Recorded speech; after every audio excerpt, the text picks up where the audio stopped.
Hello guys, in this video I'm going to show you how to send the feedback on the Noji application.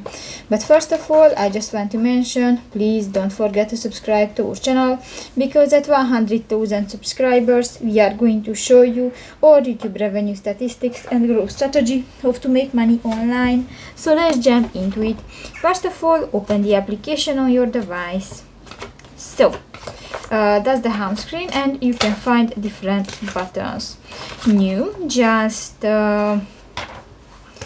click to the settings icon at the lower bar at the lower right corner of the home screen, and here go to the second section, the others, and here you can find the send feedback option. Click that and you can add the feedback, and you can send to the creators. So that's pretty much it for this video, guys. See you in the next one. Bye bye.